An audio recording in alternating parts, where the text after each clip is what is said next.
नमस्कार मंडळी, नमस्कार. स्वागत आहे तुमचं परत एकदा तन्वी आणि ओंकार युट्यूब चॅनल मध्ये. तर आजचा व्हिडिओ जसं निवांत आपण बसलेलो आहे, निवांत वेळ मिळालेला आहे, सगळ्या गोष्टी अशा छान आम्ही इथे बघा लिहून काढलेल्या आहेत तुमच्यासाठी की कुठला पॉइंट मिस व्हायला नको ह्याच्यासाठी. तर सुरू करूया आपण आजच्या व्हिडिओला न टाइम वेस्ट करता.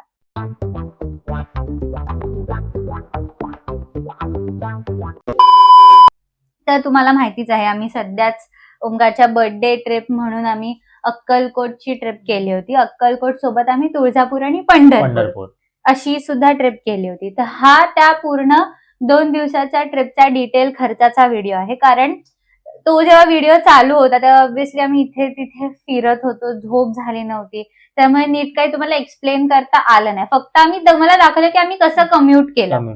सो हा व्हिडिओ बघून तो व्हिडिओ तुम्ही जाऊन बघू शकता किंवा तो व्हिडिओ बघून हा व्हिडिओ येऊन बघा, तर तुम्हाला एक चांगला क्लिअर आयडिया येईल. ह्याची एक वेगळी प्लेलिस्ट मी बनवलेली आहे, ती तुम्हाला आमच्या चॅनलवरती गेल्यानंतर मिळून जाईल. ह्याच्या आधी पण जिथे जिथे ट्रॅव्हल केलंय त्याच्या पण वेगळ्या प्लेलिस्ट ऑलरेडी बनवून ठेवलेल्या आहेत. तुम्हाला कष्ट करायची अजिबात गरज नाही आहे. येस. आणि ह्या व्हिडिओच्या माध्यमातून आम्ही तुम्हाला अक्कलकोटला जाण्यासाठी 2 प्लॅन आम्ही तुम्हाला सांगणार आहोत. येस. म्हणजे जो आम्ही केला तो एकदम काय होता फास्ट अँड फ्युरियस आणि याच्या व्यतिरिक्त अजून एक जो दुसरा प्लॅन असणार आहे तो प्रॉपर प्लॅन असणार आहे. म्हणजे दोन्ही प्रॉपरच आहेत. तुम्हाला जो त्यातला त्यात कन्व्हिनियंट वाटत असेल, तुमच्या बजेटमध्ये जो बसत असेल तो तुम्ही करू शकता. तर आम्ही गेलो होतो, फॅमिली ट्रिप होती ही. आम्ही दोघंच नाही गेलो होतो कारण की घरी सगळ्यांनाच जायचं होतं. ओंकारच्या पप्पांना, मम्मीला, आम्हाला सगळ्यांनाच जायचं होतं, म्हणून ही फॅमिली ट्रिप होती. तर आम्ही टोटल 7 जण गेलो होतो याच्यासाठी. तर हा पहिला ट्रिप प्लॅन आम्ही तुम्हाला सांगतोय, ठीक आहे. आणि प्लॅन असणार आहे Mumbai to Akkalkot, Akkalkot to Tuljapur, Tuljapur to Pandharpur, Pandharpur वरून परत आम्ही अक्कलकोटला आलो आणि मग अक्कलकोट मध्ये दर्शन. सो आमचा डे 2 हा अक्कलकोट मध्ये होता. तर आपण आता एक लाईनीत सुरू करूया. सर, आम्ही अक्कलकोटला जाण्यासाठी ट्रेननीच जाणार होतो. ट्रेनच्या तिकीट बुकिंग आम्ही करून ठेवल्या होत्या. तर दादरवरून आमची 1 महिना आधी बुकिंग करून ठेवले. 1 महिना अगोदरच आम्ही ट्रेनची तिकीट बुक केली होती. दादरवरून आमची ट्रेन होती रात्री 11 वाजता. ती जेवण वगैरे आम्ही निघालो. तर ट्रेनचा नंबर मी तुम्हाला सांगतो, 22-157 हा ट्रेनचा नंबर आहे. आणि ट्रेनचं नाव आहे चेन्नई एक्सप्रेस. बरोबर, चेन्नई मेल एक्सप्रेस आहे, जी 11ला दादरला पोहोचते. 11 वाजता आम्ही निघालो. आम्ही तिकीट काढली होती ट्रेनची. त्याची प्राइस होती 335 रुपये. ही स्लीपरची होती. 3 टायर एसी थोडी असून जास्त असेल. पण एसीची मला असं वाटलं की एवढी गरज नाही लागली, कारण की जसं आम्ही मुंबई सोडली, कर्जत वगैरे पुढे गेलो तर रात्री एकदम थंड वाटत होतं. म्हणजे मार्च एप्रिल मध्ये जाऊन पण एवढं थंड वाटत होतं. पण ठीक आहे, तरी प्रत्येकाचा प्रेफरन्स कोणाला चालतं ना. पण आम्ही तुम्हाला सांगते की आमची 335 रुपीची स्लीपरची तिकीट आमची निघाली होती. आणि मग आम्ही सकाळी पोहोचलो 8-8:30 पर्यंत अक्कलकोट स्टेशनला. अक्कलकोट स्टेशन पासून बाहेर आल्यावरती म्हणजे ते जसं टायमाला ट्रेन येतात अक्कलकोट स्टेशनला, तसे बाहेर ते टमटमवाले रेडीच असतात. तर आम्ही टमटम पकडली. 50 रुपये एकाचे होते. त्याने आम्हाला स्टेशनवरून पिक केलं, सोडलं बाहेरच. आणि तिथून वॉकिंग डिस्टन्स वरतीच यात्री भवन आहे. ठीक आहे. स्टेकेशनचं जर म्हणाल तर आता मुद्दा आहे आपला स्टेकेशनचा. तर जसं ओंकार बोलला, यात्री भवन मध्ये प्री बुकिंग होत नाही. होतं की नाही आम्ही केलं नव्हतं, होतं की नाही आम्हाला माहिती नाही. त्यांचं फक्त प्रसादाचं जे आहे ना ते प्री बुकिंग होतं. म्हणजे जर तुम्हाला पटकन हवं असेल ना तर 1 दिवस आधी तुम्ही ऑनलाईन बुकिंग करून ठेवा, म्हणजे तुम्हाला जास्त लाईन लावायची गरज लागणार नाही. तसं त्यांचं अजूनपर्यंत तरी आम्हाला त्यांच्या वेबसाईट वरती दिसलेलं नाही की यात्री भवन जे भक्त निवास, त्याच्यात 2 एक यात्री भवन आणि अजून एक काहीतरी भक्त निवास करून, असे ते 2 वेगवेगळे आहेत. एसी नॉन एसी दोन्ही रूम्स अवेलेबल आहेत. तर आम्ही नॉर्मल असं मेक माय ट्रिप किंवा जे प्रायव्हेट असतात ते बुकिंग केलं नाही, तर मला काही आयडिया नाहीये. पण तरी सुद्धा जर मेक माय ट्रिप वरती वगैरे मला जर काही मिळालं तर मी लिंक्स म्हणजे डिस्क्रिप्शन मध्ये त्याची लिंक देईन, मिळालं तर. पण मला ते थोडं सर्च करावं लागेल. पण शक्यतो मला असं वाटतं की भक्त निवासच्या रूम्स ठीकठाक आहेत, सफिशियंट आहेत. आणि तर त्याच्यामध्ये पण 2 क्रायटेरिया आहेत, एक एसी आणि एक नॉन एसी. आम्ही घेतली होती नॉन एसी रूम. आधी आम्ही एसीचाच विचार करून चाललेलो, पण एसीचे त्यांनी 2700 रुपये सांगितले फॉर 24 आवर्स. म्हणजे पण तिथे एक आहे फक्त की फ्लेक्झिबल आहे. म्हणजे फॉर एक्झाम्पल तुम्ही 11ला चेक इन केलं तर दुसऱ्या दिवशी तुम्हाला 11ला चेकआउट करायचं. तुम्ही 1ला चेक इन केलं तर दुसऱ्या दिवशी 1ला तुम्हाला चेकआउट करायचं आहे. सो हा एक फायदा भेटतो जेव्हा तुम्ही भक्त निवास किंवा अशा कुठल्या रूम्स तुम्ही घेताय. ज्या वेळेला तुम्ही चेक इन करताय त्याच वेळेला दुसऱ्या दिवशी तुम्हाला चेकआउट करायचं आहे. येस. आणि शक्यतो मला ना हे थोडं कॉस्टली वाटलं कम्पॅरेटिव्ह जे आम्ही कोल्हापूरला गेलेलो, महालक्ष्मीच्या आजूबाजूची एरिया होती. नॉन एसी रूम आम्हाला लिटरली 500 रुपयाला मिळत होती आणि रूम कंडिशन खूप उत्तम होत्या.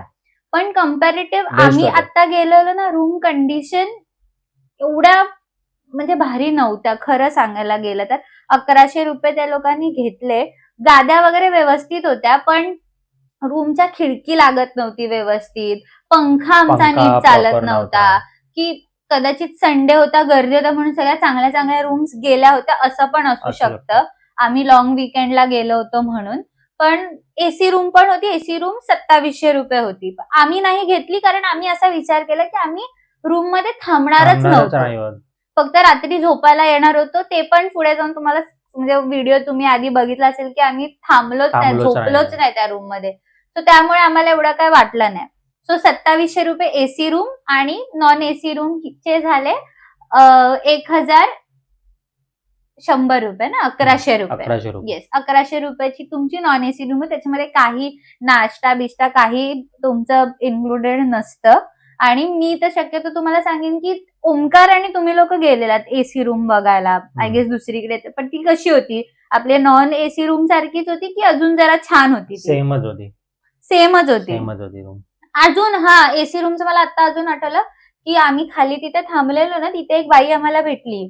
तिने आम्हाला विचारलं की तुम्ही कुठली घेतली, एसी रूम घेतली आहे का? तर आम्ही म्हणालो की नाही, एसी रूम नाही घेतली, आम्ही नॉर्मलच घेतली. तर ती बोलली की बरं झालं, कारण एसी रूम त्यांनी घेतलेली आणि त्या म्हणाला की एसी चालतच नव्हता आणि मग नंतर त्यांनी नॉन एसी मध्ये मग शिफ्ट करून घेतली. त्यापेक्षा म्हणजे असे पण सगळे प्रॉब्लेम्स तिथे चालू आहेत.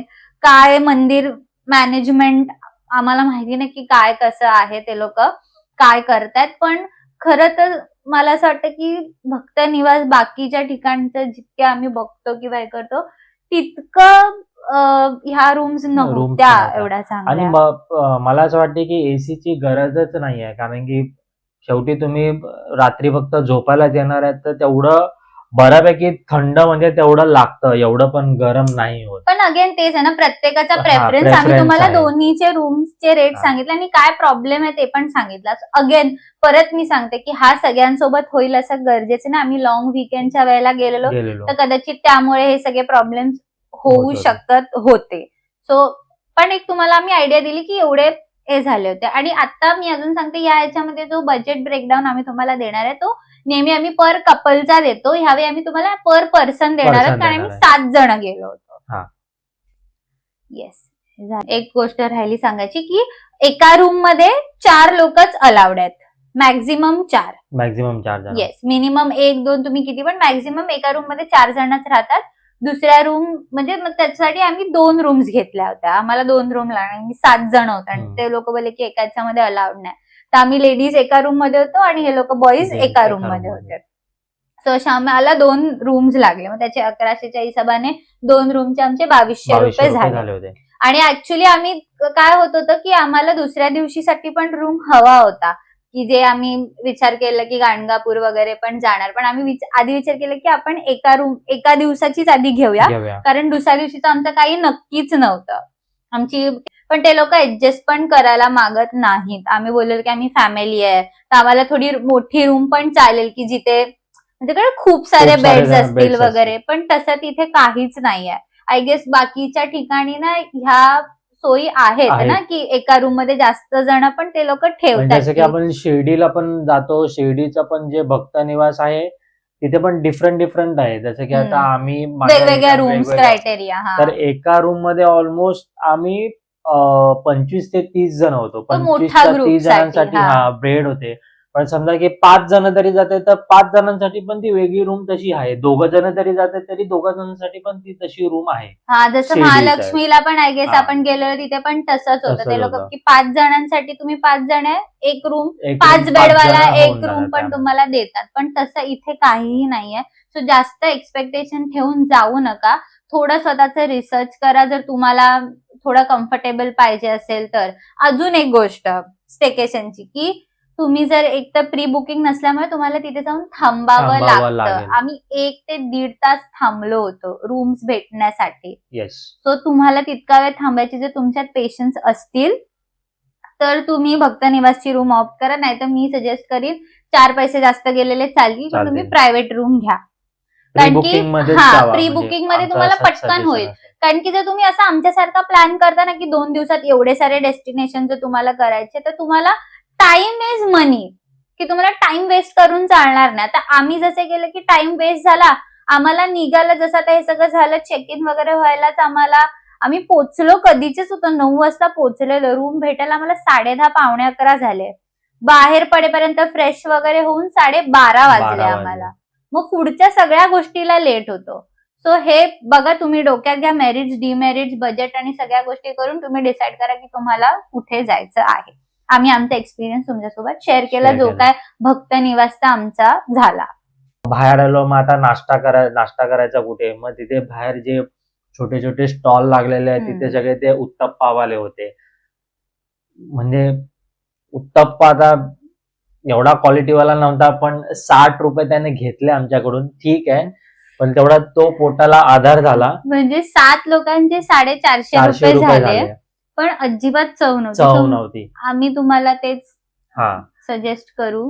पण बाहेर आम्ही असं सजेस्ट करू की जे जस्ट बाहेरच जे दुकानं लागलेली आहेत, छोटी छोटी तरी पत्रे वगैरे टाकून त्यांनी बनवलेली आहेत, तर तिकडे तुम्ही खायला थांबू नका. हे आमचं नका. सजेशन असेल. चटणीला पण त्यात चव चव नाही. नव्हती. आणि त्यांच्याकडे फक्त 3च गोष्टी, एक उत्तप्पा, मसाला डोसा आणि काय होता मेदूवडा. मेदूवडा. बस एवढे 3च. एवढे 4-5 स्टॉल आहेत, त्या 4-5 स्टॉल सगळ्यांकडे फक्त तेवढाच मेन्यू, बस बाकी काही नाही. आणि सो मग म्हणजे आता आम्ही कसे, जसं तुम्ही मोठा ग्रुप असेल तर ड्रायव्हर जर तुम्हाला लकीली चांगला भेटला ना, तर तुम्ही त्या ड्रायव्हर ला चेक करा. ड्रायव्हरचा पण नंबर मी डिस्क्रिप्शन मध्ये देईन. टाकेन. आमचा ड्रायव्हर खरंच खूप चांगला होता. तर तुम्ही त्यांना, कारण की तिकडचे लोकल आहेत, Local त्यांना लोक आहेत, माहिती त्यांना असतं माहिती की आहे. कुठे चांगलं जेवण मिळतं काय. आणि ड्रायव्हर चांगला मिळणं इज व्हेरी इम्पॉर्टंट. Yes. आमचा ड्रायव्हर इतका चांगला होता की त्याने अजिबात कुठे असं घाई केली नाही की चला चला. आम्ही लिटरली आम्हाला रात्रीचे 1:30 1:30 वाजले वाजले येताना return. रिटर्न अक्कलकोट पर्यंत यायला. ते कसे काय ते तुम्हाला कळेलच पुढे. Yes. तर येस, दुसरा आपला मुद्दा आहे की इंटरनल ट्रॅव्हलिंग. तर आम्ही 6 जण असल्यामुळे आम्ही तिकडे काय शेअरिंग वगैरे केलं नाही.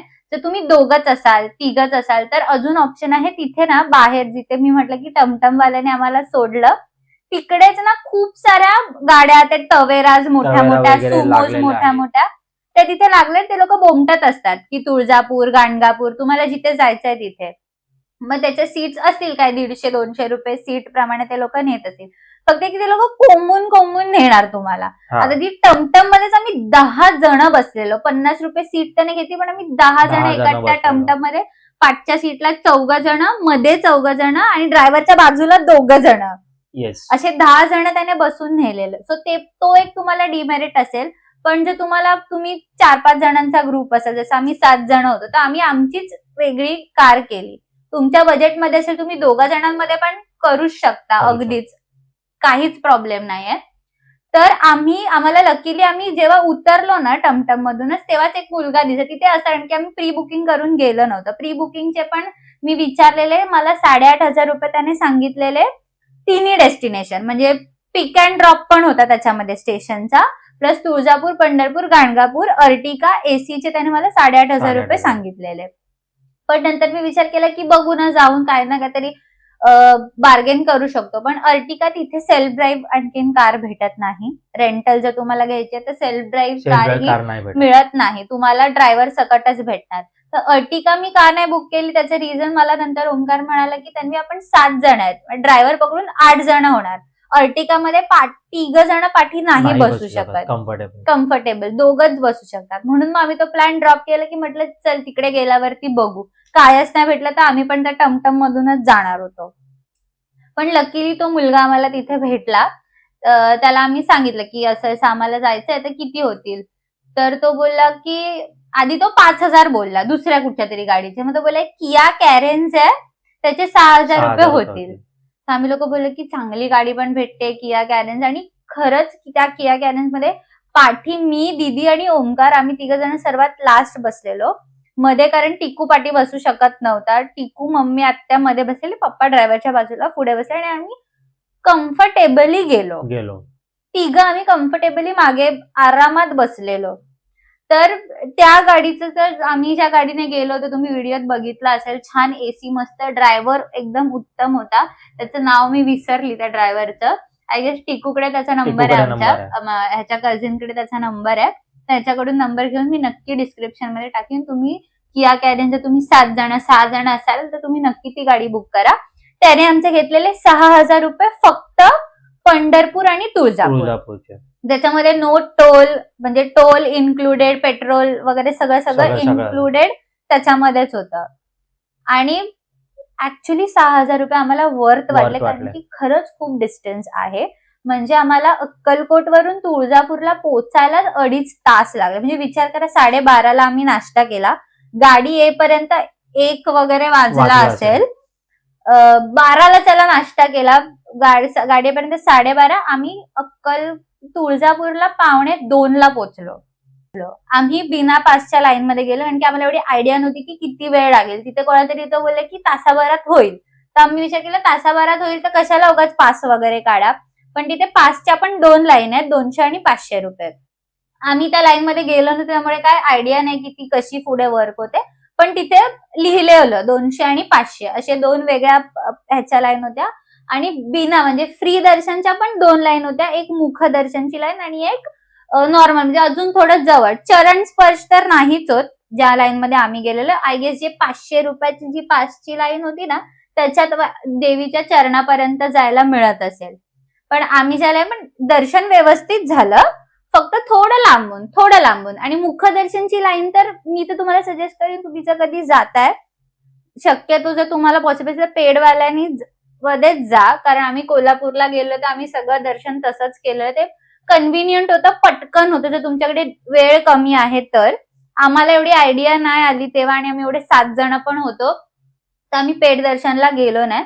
पण जर तुम्ही फ्री दर्शन पण जर करत असाल तर माझं असं म्हणणं की मुखदर्शनच्या लाईन मध्ये नका जाऊ. कारण मुखदर्शनची लाईन मेन देवार आहे, त्याच्यानंतर पण एक अशी खोली आहे, त्या पण खोलीच्या बाहेरून मुखदर्शनची लाईन होते, जिथून देवी दिसतच नाही. कारण की तो जो डोर आहे छोटा, त्याच्यातूनच लोक जात असतात. जी आमच्या लाईनची लोक होती ती तिथूनच जात असतात, आणि मुखदर्शनवाल्यांना दिसतच नाही देवी.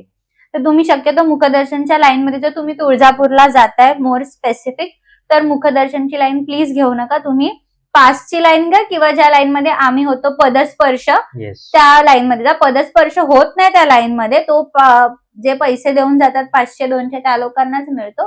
पण स्टील आम्ही तुम्हाला हे सजेस्ट करू. आणि तिकडे पण आम्हाला ऑलमोस्ट 3 तास लागले तुळजापूरला पूर्ण दर्शन कम्प्लीट करायला. कारण की तेच आता सगळीकडे तेच झालेलं आहे. मोठे मोठे असे काय बोलतात त्याला, लाईन त्यांनी बनवून ठेवलेले आहेत. लाईन अशी फिरवत राहा, पुढे पाठी. आणि सॅटर्डे संडे असल्यामुळे भरपूर पब्लिक आली होती ऑलमोस्ट. त्याच्यामुळे आमचे 2 ते 3 तास तर त्यामध्ये गेलेच. आणि दर्शन झाल्याच्या नंतर परत आम्ही निघालो पंढरपूरला येण्यासाठी. सकाळी दुपारी जो नाश्ता केला होता, ते आम्ही किती 4-5 तर दर्शन झालं. आणि मग 1-1.5 तास झाल्याच्या नंतर ड्रायव्हरने एका चांगल्या ठिकाणी गाडी थांबवली. म्हणजे आम्हीच त्याला सांगितलं की जसं आम्हाला जो नाश्त्याचा अनुभव आलेला, तर आम्ही त्याच्यावरती त्याला सांगितलं की तू सांग बाबा कुठे चांगलं आहे, आपण तिथे जाऊ जेवायला. तर हॉटेल निसर्ग करून त्याने एका ठिकाणी गाडी थांबवली. हायवेवरतीचा, हायवे टचच आहे ते. आणि तिथे पंढरपूरला जाताना ऑन द वे. तर तिथे आम्ही थाळी सिस्टम मागवली होती. थाळी एवढी भारी होती, जेवण सगळ्यांना आवडलं. ऑलमोस्ट सगळ्यांनी थाळीच मागवलेली. भाकरीवाली थाळी. भाकरीवाली थाळी. भाज्या होत्या 2 ते 3 प्रकारच्या. भाजी तिथे अनलिमिटेड होती. राईस होता आणि काय दही वगैरे दही होती. छान होतं दही त्यांनी छान होतं. दिलेलं. त्या वाटीमध्ये त्या लोकांनी लावलं होतं. तर जेवण एकदम म्हणजे भारी झालं होतं. 2 भाकऱ्या आणि अशा मोठ्या मोठ्या मोठ्या आणि भाकऱ्या इतक्या होत्या. मला भूक लागली की सगळ्यांच्या त्या दोन्ही भाकऱ्या याच्यामध्ये संपल्या.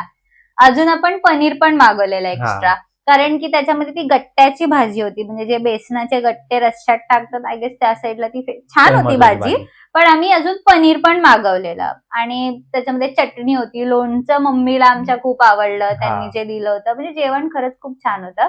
भाजीचा रस्सा, डाळ ते अनलिमिटेड होतं. भात, भाकरी, दही हे सगळं लिमिटेड होतं. बरोबर. आणि थाळी होती ₹200. तर आमचे Actually. टोटल सगळ्यांचे झाले ₹1700 बरोबर? 7 जण जेवलो 7 जण, 1700 रुपयामध्ये 1700 पोटभर. पोटभर एकदम. 2 चांगल्या ज्वारीच्या भाकऱ्या, भात म्हणजे 6 वाजता जेवलो, म्हणजे तेच आमचा लंच, तोच आमचा डिनर झाला. तेच झालं. कारण की रात्री आम्ही खाल्लं पण इतकं असं असं नाही. नाही. कळेलच ते तुम्हाला पुढे. येस. मग 1700 रुपये आपले झाले. तर त्याच्यामध्ये पण जर पर पर्सन डिवाइड केलं तर ₹242 आम्हाला पर पर्सन झालं जेवणाचे, पोटभर जेवण. म्हणजे ₹200 तर थाळीच आली पर थाळीच पर्सन आली. आणि बाकी जे ग्रेव्ही चिकन बोलते, हे आपलं पनीरची जी ग्रेव्ही मागवलेली आणि पाणी वगैरेचे वरचे पैसे, म्हणजे ₹242 मध्ये आम्ही झाले. पोटभर जेवलो पर पर्सन. नंतर आम्ही निघालो पंढरपूरला जाण्यासाठी. परत 6-6:30 पर्यंत जेवलो आणि परत अजून 2 तासाची रनिंग हायवे टू हायवे. पण काय बोलतात त्याला, 8 वाजता पोहोचलो आम्ही पंढरपूरला. लाईन एवढी मोठी की म्हणजे जी नदी आहे चंद्रभागा, त्या चंद्रभागा लाईनीपासून जे आम्ही चालू केलं होतं ते मंदिरापर्यंत, परत अजून लाईनीमध्ये आम्ही 2 तास उभे राहिलो. म्हणजे 2-2.5 तास पण झाले असतील. आम्ही मंदिरामध्ये नंतरने एंटर केलं, दर्शन घेतलं, बाहेर आलो. मी एक सांगेन की एवढं अक्कलकोटचं पण आमचं दर्शन झालं, तुळजापूरचं पण आमचं दर्शन झालं. उगाच विठ्ठलाला गरीबाचा देव म्हटलेलं नाहीये. लिटरली आपल्याला त्याच्या पायाला हात लावायला मिळतो. म्हणजे हे 2-2.5 तास ना मला गेलेले, मला अजिबात वाटलं नाही की हे 2 वर्थ होते. 2-2.5 तास असं जर दर्शन भेटणार असेल ना, मी 4 तास पण उभी राहीन लाईनीमध्ये. To be frank. आणि तिथे असं नाही, मला माहिती नाही असेल पण आम्हाला कुठे ते दिसलं नाही पासची लाईन वगैरे.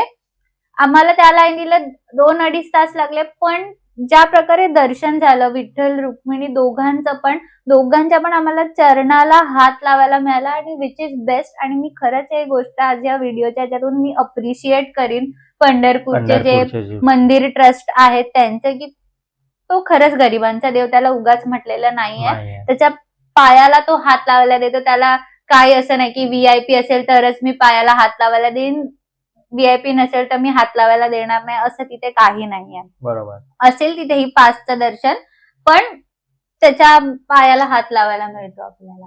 हे मला खूप आवडलं. पंढरपूरचं दर्शन आमचं चांगलंच झालं त्याच्यामध्ये. खरंच खूप छान झालं. मग जसं 10:30 वाजले, आम्ही निघालो. प्रसाद 1-2 होती, दुकानं चालू घेतला आणि तिथून मग जास्त वेळ आम्ही काढला नाही की 10:30 पावणे 11 आम्हाला झालेले बाहेर यायला दर्शन वगैरे घेऊन. मग त्यानंतर आम्ही रात्री 1:30 वाजता 12-12:30 वाजता ना एक जयशंकर करून एक, तिकडे आमच्या ड्रायव्हरनीच आम्हाला सजेस्ट केलं की जयशंकर करून एक चिवडा तिथे खूप फेमस आहे. म्हणजे विचार करा, तो माणूस आम्हाला इतका चांगला ड्रायव्हर भेटला की 12 वाजले नव्हते तेव्हा, 11:15 वगैरे झालेले, तेव्हा त्याने स्वतःहून सांगितलं की इथे असे बघा, तुम्हाला हवं तर घ्या. मग तिकडे आम्ही थांबलेलो, चिवडा वगैरे टेस्टिंग वगैरे केलं की कसं, आम्ही घेतला पण पार्सल. तर तिथे त्याला भूक पण लागली, कारण की आधी जेव्हा तिकडून आम्ही कोल्हापूरवरून निघालो ना, तर तिथे खूप झुणका भाकर वाले बायका होत्या भरपूर.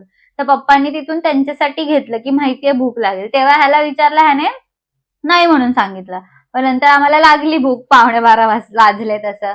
मग तिथून आम्ही पावभाजी पार्सल घेतली, कारण की आम्ही विचार केला की ऑलरेडी हा बिचारा तो आहे ड्रायव्हर, त्याला पण लेट झालेला, म्हटलं आम्ही पोचून खाऊ. पण 11:45ला मग ती पावभाजी तिथून 70 रुपये प्लेट ऑलमोस्ट विकत घेतली, चिवडा वगैरे विकत घेतला, बसलो गाडीमध्ये. मग पुढे गेलो, मग तिथे ना त्याने बोलले की इथे डाळ भात चांगला भेटतो. म्हणजे डाळ भात चांगला डाळ भात भेटतो चांगला म्हणून त्याने भेटतो. थांबवलं. तर मग आम्ही बोललो की चल थांबच, त्याला पण भूक लागलीच असेल, कारण की त्याने दुपारी पण आम्ही त्याला किती फोर्स केला की चल जेवायला, तर चल तो करून. जेवला नाही. तर मग बोललो की नाही चल आता उतरूयाच. मग आम्ही पावभाजी पण तिथेच खाल्ली आणि तुम्ही बिलीव्ह नाही करणार, तिथे जो डाळ भात होता तिथे 25 रुपये प्लेट डाळ भात डाळ होता. भाताची. एवढी चांगली प्लेट होती, भात होता आणि त्याच्यावरती तो डाळ टाकून देत होता माणूस. मग तिथेच आम्ही गुलाबजाम वगैरे घेतलेले, ओंकारचा बर्थडे, गुलाबजाम कापून सेलिब्रेट केला, कारण की केकचं दुकान कुठेच नव्हतं त्या अख्ख्या ट्रॅव्हलिंग मध्ये. मग तिथे आम्ही 25 रुपये प्लेट मध्ये एवढे हे लोक दाबून जेवले सगळेजण, नाही जेवणार करून आम्ही 4-5 प्लेट किती 4-5 भेटला, प्लेट घेतले असतात तिथे. 25 रुपये 25 रुपये. प्लेटचे 125 वगैरे झाले. आणि मग झाले. आम्ही पावभाजी पण घेतलेली, पावभाजी मग पण आम्ही त्यांनी ती खाल्ली पण तिथे तिथेच खाल्ली. बसून. मग ते पूर्ण जेवणाचे मिळून आमचे 200-300 रुपये झाले असतील डिनरचे. मी सांगते डिनरचे. 300 रुपये पोटभर डिनर. आणि पावभाजी पण फॉर सरप्राइझिंगली पावभाजी चांगली पण होती. चांगली होती. म्हणजे ब्रेकफास्ट एकच आमचा घाण झाला, बाकी पावभाजी वगैरे आणि डिनर लंच आमचा सगळा छान झाला. तो पण बिकॉज ऑफ तो ड्रायव्हरला क्रेडिट देईन की त्याने आम्हाला सांगितलं. येस. कारण की आम्ही जेव्हा पण जातो ना तेव्हा मी जेवणासाठी पण मी खूप रिसर्च करून जाते की कुठे चांगलं भेटतं, काय भेटतं. ह्यावेळी मी काहीच केलं नव्हतं. मी काहीच केलं, म्हटलं मी करणारच नाही. त्याचं सगळं झालं, पण लकीली ड्रायव्हर आम्हाला चांगला भेटला, त्याने आमचं जेवण वगैरे त्याने खूप चांगलं सजेस्ट केलं Yes. आम्हाला. असा आमचा होता पूर्ण डे 1 संपला. त्याने 1:30 वाजता आम्हाला सोडलं तिथे अक्कलकोटला रात्री. मग त्याला पैसे वगैरे देऊन आम्ही 1:30 वाजता झोपलो. 1:30-2 ला आम्ही झोपलो येऊन भक्त निवास मध्ये. तर डे दुसरा आम्हाला सकाळची काकड आरती घ्यायची होती स्वामींची. त्याच्यासाठी आम्ही उठलो 2 तास झोपून फक्त. 3 वाजता मी 3 वाजता उठली आहे हा. गाईज. साडी घालायची मी होती मला 3:30 म्हणून. मी 3:30-4 पर्यंत उठलो, कारण की मुलांना किती वेळ लागतो उठला आंघोळ नाही, करायला. उठला नाही, तुला उठवलं मी. माझा अलाराम 3:45 चा होता, 3:40 ला फोन केला मला शटअप. उगाच. ते पण मी गाईज तुम्हाला सांगते, मी ह्याला बोललेली की आपण 4 ला रेडी होऊन निघालो ना तर आपल्याला आरती प्रॉपर भेटेल. कारण की सकाळची जी पहिली आरती ना की 5 ला सुरू होते. तुम्ही हा मूर्खपणा ह्याच्यासारखा करू नका. हा आधीच सगळ्यांना 4:30 ला निघायचं, 4:30 ला निघायचं. मी सगळ्यांना सांगते की अरे 5 ची आरती आहे, ऑब्व्हियसली लोक आधी जाऊन उभे, आपल्याला 4 वाजता गेलं पाहिजे, तर कुठे आपण मंदिरात थोडं तरी आतपर्यंत जाऊ. पण नाही, ऐकलं नाही. 4:30 ला निघालो आणि मग तिकडे गेल्याच्या नंतर बाहेरच मंदिराची आरती भेटली आम्हाला. आत आम्ही गेलोच नाही. आणि एवढी गर्दी होती की आम्ही 2 तास झोपून 3 ला उठलो, सगळं फ्रेश वगैरे होऊन पोचलो पण, आणि बाहेरच आरती भेटली. ठीक आहे, नसेल स्वामींची इच्छा आम्हाला आत, पण दर्शन पण अजिबात चांगलं झालं नाही. लिटरली असं भरपूर कुत्र्यासारखं गर्दी ते होती, भरपूर. गुरं पळवतात ना तशी सगळेजण अशी पूर्ण झुंबड घुसलेली, आणि अजिबात नीट आरती नाही, काय नाही. त्यासाठी ना मॅनेजमेंटनी मंदिराच्या नक्कीच थोडं केलं पाहिजे. ऐन वेळी तर चालून जातं, पण जेव्हा असं मेन गर्दीच्या वेळी असेल तेव्हा जरा गर्दी नियंत्रणात यावी, ऍटलीस्ट लाईन व्यवस्थित जावी. पूर्ण अशी झुंबड घुसते आणि अजिबात चांगलं दर्शन झालं नाही. काय माहिती स्वामींना कदाचित नसेल आम्हाला चांगलं दर्शन द्यायचं, किंवा डोंट नो काय, पण ते इतकंसं मनासारखं छान दर्शन झालं ना. तर तुळजापूरचं पण एवढं काय, मी देवीच्या जवळ गेलं पण त्यातल्या त्यात ठीक दर्शन झालं, एवढं असं काय वाटलं नाही त्या ह्याचं.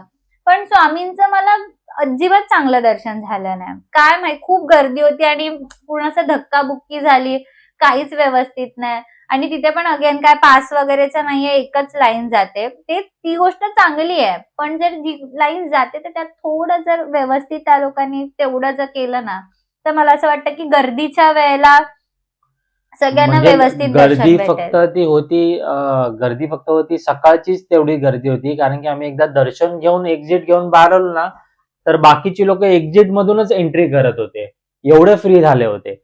तर थोडं तिकडे मंदिराच्या लोकांनी थोडं गर्दीचं थोडं काही ना काहीतरी मॅनेजमेंट केलं पाहिजे. म्हणजे थोडं आणि ऍटलीस्ट 2 मिनिटं तरी स्वामींना बघून दर्शन घेऊन मनातली इच्छा वगैरे सांगण्यापर्यंत तरी तेवढं तिथे उभं राहून दिलं पाहिजे. आम्ही गेलो तेव्हा लिटरली म्हणजे ते माणसं उभी होती, लिटरली असे धक्का मारत म्हणजे थोडंसं वेगळं दर्शन झालं आपलं. हा, मग बाहेर आलो का नाही, प्रसाद वगैरे घेतला आम्ही आणि मग नंतर अगेन तिथे 3-4 जागा आहेत. स्वामी समर्थांचं जे वटवृक्ष मंदिर आहे, ते वटवृक्ष मंदिर आहे आणि दुसरं जे स्वामींची समाधी जी आहे ती चोळप्पा महाराज मठ जे तिथे स्वामींची समाधी असं म्हणतात. तर आम्ही फक्त वटवृक्ष मंदिर आणि स्वामींचं समाधी स्थळ जे काही आहे चोळप्पा महाराज मठ, आम्ही तिथेच गेलो. परत बाहेर आल्याच्या नंतर त्या टमटमवाले असतात, 20 रुपये सीट घेतात ते लोक प्रत्येक डेस्टिनेशनचा. आता जसं तिथे अजून 3 ज्या गोष्टी आहेत त्या आहे बाळप्पा महाराज मठ, मल्लिकार्जुन मंदिर आणि दुसरं आहे खंडोबा मंदिर आणि चोळप्पा महाराज मठ, असे हे 4 डेस्टिनेशन आहेत. तर आम्ही त्या टमटमवाल्याला विचारलं, तो बोला की प्रत्येक डेस्टिनेशनचे 20-20 रुपये पर पर्सन.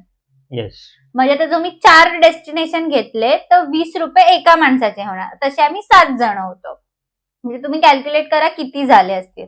पण आम्ही म्हटलं की आम्हाला बाकीच्या ठिकाणी नाही जायचं, कारण की अगेन की तुम्ही विचार करा, ट्रेनच्या ट्रॅव्हल करून आम्ही आलेलो, ती झोप, ट्रेन मधली झोप काय एवढी आपल्याला गार शांत भेटत नाही. दुसरा दिवसच लेट सुरू केल्यामुळे म्हणजे डे 1 अक्कलकोटचा, आम्ही 1:30 वाजता घरी आलो. अगेन सकाळी लगेच 2 तासाची झोप घेऊन आम्ही 3 वाजता उठून 3, 3:30, 4ला उठून आम्ही लगेच आरतीसाठी गेलो स्वामींच्या, की आम्हाला आरती सकाळी लवकर दर्शन घ्यायचं होतं. तर आम्ही दिवसभर फिरण्याच्या मनस्थितीतच नव्हतो आणि तेव्हाच आमचं कॅन्सल झालेलं की आपण आता नाही जाणार आहोत गाणगापूर करायला. जर आमची 1 दिवसाची जरी आदल्या दिवशीची सकाळी जर आम्ही व्यवस्थित सुरू केलं असतं ना डे 1 आणि पहिल्या दिवशीची झोप जर आमची चांगली झाली असती ना, तर आम्ही नक्की हे केलं असतं, आपलं गाणगापूर पण केलं असतं. कारण की गाणगापूर पण 2.5 तास जायला आहे, म्हणजे जाऊन येऊन 2.5 म्हणजे 5 तासाचं तर ट्रॅव्हलिंगच आहे तिकडे पण जायचं असेल तर.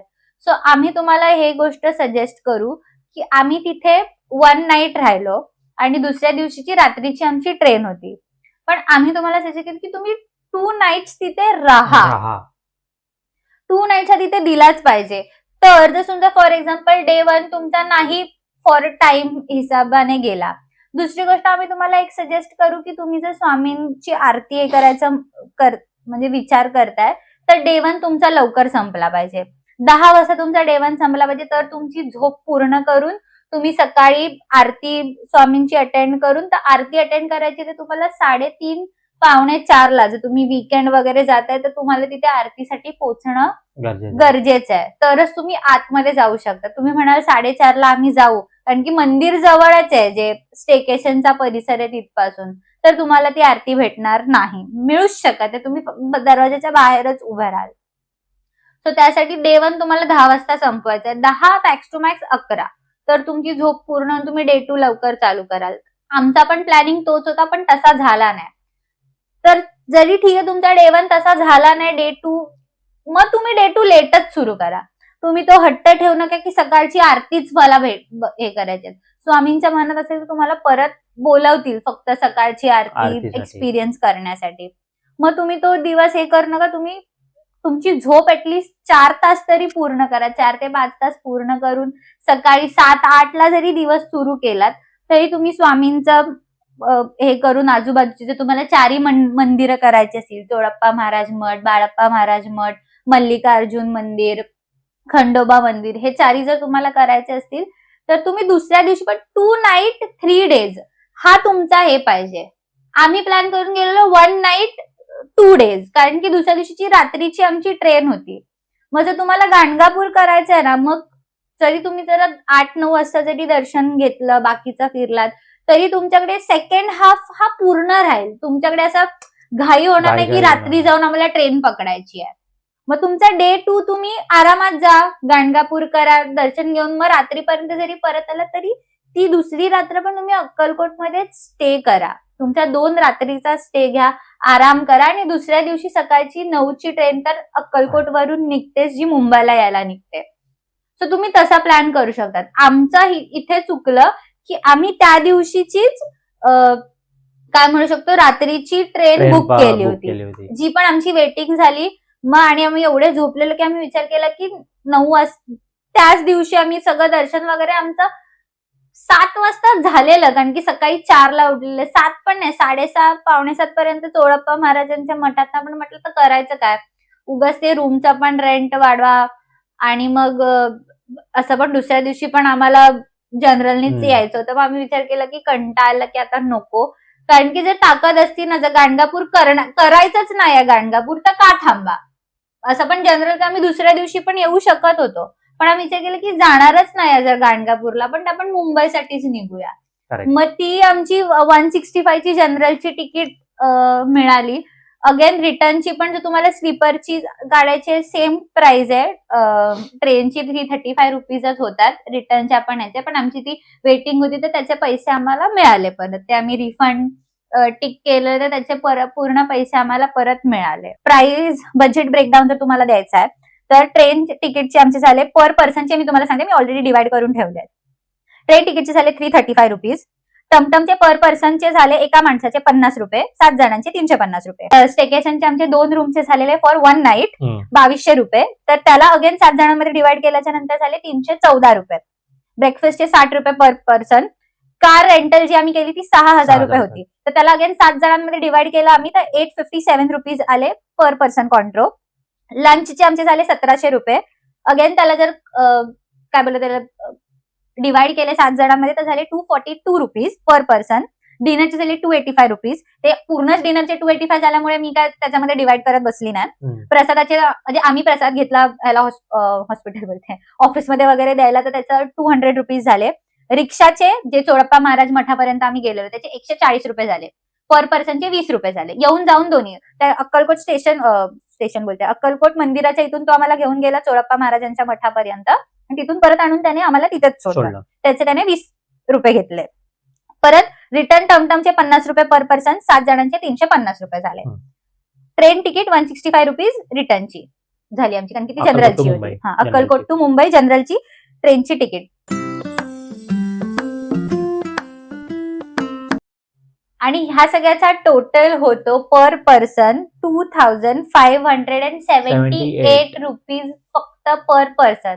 तरी त्याच्यामध्ये मी हा होतं, पण आपण 3000 रुपये पकडून चालल्या की अजून काय, कारण की ट्रेन मध्ये येताना मी पाणी भरपूर घेतलं, अजून काय इकडचं तिकडचं जरी खर्च जरी झाला, जेवण आता आमचं 300 रुपयात झालं म्हणून, तरी पण मी एक विचार करते की 3000 रुपये म्हणजे हा कधी कधी फायदा होतो जर तुम्ही ग्रुपनी ट्रॅव्हल करताय, की सगळ्या गोष्टी डिवाइड होतात. आणि 3000 रुपये पर पर्सन खर्च झाला फॉर 1 नाईट 2 डेज पूर्ण अक्कलकोट, तुळजापूर, पंढरपूर ह्या 3 देवस्थानांचा. त्याच्यामध्ये अजून मी तुम्हाला सांगते की तुम्ही जास्त हे करू नका, फक्त अक्कलकोट ते गाणगापूर साठी पण 2500 रुपयामध्ये तुम्हाला अख्खी कार भेटते 5 सीटर. म्हणजे तुम्ही 5 जण असेल तर तुम्ही तसं जाऊ शकता. प्लस तिथे बोमटात असतात ते वेगळेच सीटांवरती जाणारे, पण आम्ही तसे गेलो ना, त्यामुळे त्याची काय आम्हाला एवढी आयडिया नाही. कदाचित तसा पण ट्रॅव्हल आम्ही करू तुमच्यासाठी इन फ्युचर कधीतरी, जेव्हा कधी आम्ही ओंकार आणि मी दोघं जर गेलो तर तो पण ट्रॅव्हल तुम्हाला आम्ही दाखवू की सीट्स वरती फक्त 2 जण जर असतील तर तो कसा आपण ट्रॅव्हल करू शकतो. म्हणजे अशा बॅकपॅक ट्रिप्स करायला आम्हाला आवडतात. जी आमची काश्मीरची ट्रिप होती ती पण अशीच होती. काश्मीरची काय गोकर्णची ट्रिप पण आमची तशीच होती की डायरेक्ट पर्सनल व्हेकल आम्हाला 1000-1500 रुपये वगैरे सांगत होते. आम्ही बसनी ट्रॅव्हल केलेलं, लँग्वेज प्रॉब्लेम असून सुद्धा. म्हणजे 3 बसेस आपण चेंज केल्या होत्या मुर्डेश्वर टू गोकर्ण जायला. तर तसं आपण नक्की तुमच्यासाठी इन फ्युचर बघू, परत स्वामींनी जर बोलावलं तर असं दर्शन आम्ही करू. पण तेव्हा वाटत नाही की आपण तुळजापूर, पंढरपूर परत करू. Never know. गाणगापूर एक फक्त बाकी राहील. गाणगापूर नाही रे, गाणगापूर. हा, गाणगापूर बाकी राहील. येस. तर हा होता एक ट्रॅव्हल प्लॅन जो आम्ही केला होता. आता ओंकार तुम्हाला सांगेल की दुसरा ट्रॅव्हल प्लॅन पण तुम्ही कसा करू शकता. कोणता? दुसरा प्लॅन असा आहे की तुमची स्वतःची जर गाडी असेल तर भरपूर ही बेनिफिट वाली गोष्ट आहे. खर्चिक आहे पण म्हणजे बोलतात ना की आपलीच गाडी आहे, कधी पण कुठं पण कसं पण निघू शकतो आपण. मुंबईमधून सोलापूर तुम्ही आधी जावा. मुंबई टू सोलापूर जे आहे ते 10 तासाचं अंतर आहे म्हणजे रफली. हा, आणि 5 तासाने एक हॉल्ट घेतला तरी भरपूर आहे. म्हणजे तेवढी 10 तास एक माणूस तर गाडी चालवूच शकतो. ठीक आहे. सोलापूर हा बेस ह्याच्यासाठी ठेवा, कारण की सोलापूर वरून तुळजापूर आणि पंढरपूर ह्या दोन्ही डेस्टिनेशन 1 ते 1.5 तासावरती आहे हार्डली. ठीक आहे. ते तुमचे डेस्टिनेशन कव्हर झाल्याच्या नंतर पंढरपूर हे तुम्ही शेवटचं डेस्टिनेशन ठेवा. पंढरपूरचं दर्शन झाल्याच्या नंतर परत तुम्ही तुमच्या हॉटेलवरती या. रात्र तुम्ही पूर्ण सोलापूरमध्येच काढा, जेवून वगैरे झोपा आणि दुसऱ्या दिवशी पाहिजे तर सकाळी लवकर निघा अक्कलकोटला येण्यासाठी. अक्कलकोटमध्ये परत स्टे अक्कलकोटमध्ये पण तुम्ही एक स्टे बुक करा. म्हणजे आल्यावरती तुमची सगळी जे काही सामान वगैरे असेल ते तुम्ही हॉटेलवरती ठेवा. फ्रेश वगैरे होऊन परत स्वामींच्या दर्शनासाठी तुम्ही निघा आणि बाकीचे जे मंदिरं आहेत जसं की ते 4 बाळाप्पा सांगितले महाराज, त्यांनी. चोळाप्पा महाराज आणि काय खंडोबा मंदिर आहे. हे पण थोडे लांब लांब आहेत, म्हणजे अर्धा तास 1 तासच असे लांब लांब आहेत, पण त्याच्यामध्ये पण मला असं वाटतं की पूर्ण दिवस जाईल. ठीक आहे. मग परत तुम्ही या तुमच्या हॉटेलवरती सगळ्या डेस्टिनेशन फिरून झाल्याच्या नंतर तुम्हाला हवं तर गाणगापूर करायचं डे टू तर ते तेही करू करू शकता शकता. तुम्ही. म्हणजे हे केलं तर कसं होईल, एकेका दिवशीचा स्टे होईल. म्हणजे भले 2 दिवस सोलापूरमध्ये जर केलात ना तर जसं म्हणतात जवळ पडेल आणि मग 10 वाजता किंवा 11 वाजता जरी तुमचं चेक इन असेल, तुम्ही प्रायव्हेट हॉटेल घेतलं किंवा भक्त निवास जरी केलं, तरी मग दुसऱ्या दिवशी तिथे चेक इन करून तिकडचं सगळं हे करून आवरून तुम्ही आरामात फर्स्ट हाफ मध्ये सगळं कम्प्लीट करून सेकंड हाफ तुम्ही गाणगापूर पण करू शकता. कारण की आपलीच गाडी असल्यामुळे तो एक टेन्शन फ्री राहतो की चल आपण कसंही गाणगापूर करून लगेच मुंबईसाठी निघू नका. डे 2 पण एक रात्र छान तिथे अक्कलकोटमध्ये आराम करा, बरोबर. प्रसाद घ्या. आमचा तो एक मिस झाला, स्वामींचा जो स्वामींचा प्रसाद. महाप्रसाद जो भेटतो तो आम्ही ट्रायच नाही केला, एवढी सगळी गडबड घाई झाली म्हणून डे 2 पण तुम्ही स्टे करा आणि Yes. मग दुसऱ्या दिवशी सकाळी छान फ्रेश माइंडने झोप पूर्ण करून तुम्ही मुंबईसाठी रिटर्न प्रवास सुरू करू शकता. फक्त ह्याच्यामध्ये तेच तुमचं पेट्रोल गाडी असेल, डिझेल गाडी असेल, त्याचा खर्च तुम्हाला ऍड करून तो तुम्हाला तसा करावा लागेल. पण ही गोष्ट जर ग्रुप असेल तर तो अगेन डिवाइड Divide होऊन होऊ शकतो. जसं आमचं समजा 3,000 झाला तर तुमचं 6,000 होईल, 7,000 होईल पर पर्सन. पण तो कन्व्हिनियंट पण होईल. तुमची गाडी असल्यामुळे तुम्हाला तो काय टेन्शन राहणार नाही की बिंदास कुठे पण तुम्ही घेऊन जाऊ शकता. बरोबर. येस, तर असा होता हा व्हिडिओ. आमचा व्हिडिओ. इन्फॉर्मेटिव्ह डिटेल इन्फॉर्मेशन आम्ही तुम्हाला दिली आहे पूर्ण ह्या 3 देवस्थान कसे फिरायचे त्याची. 4था पण कसा फिरायचा त्याची पण आम्ही तुम्हाला दिलीच आहे इन्फॉर्मेशन. तुम्ही 4 देवस्थानं कशी ही फिरायची, विच इज अक्कलकोट, तुळजापूर, पंढरपूर आणि गाणगापूर, ह्याची आम्ही तुम्हाला दिली आहे. कुठे राहायचं, काय खायचं, कसा प्लॅन करायचा. तर नक्की तुम्ही परत तुम्ही ही ट्रिप प्लॅन करा आणि आम्हाला सांगा की तुम्हाला कसं वाटलं ही ट्रिप प्लॅन करून, की आम्ही जसं सांगितलं तसं तुम्ही प्लॅन केलं आणि ते वर्क झालं नाही झालं, काय फियास्को झाला, ते पण तुम्ही नक्की आम्हाला कमेंट करून तुम्ही सांगा. आम्ही तुमचे कमेंट वाचतो, आम्ही त्या खरंच वाचतो. आम्ही त्याच्यामधनं स्वतःच काही इम्प्रुव्हमेंट असेल ते आम्ही करायचा प्रयत्न करतो. तर तेच आहे, वर्क झालं नाही झालं दोन्ही आम्हाला कमेंट करून सांगा. तर कसा वाटला हा व्हिडिओ तेही कमेंट करून सांगा आणि असेच हसत राहा, मजेत राहा, आमचे व्हिडिओ बघत राहा. चॅनलला सबस्क्राईब नक्की करा.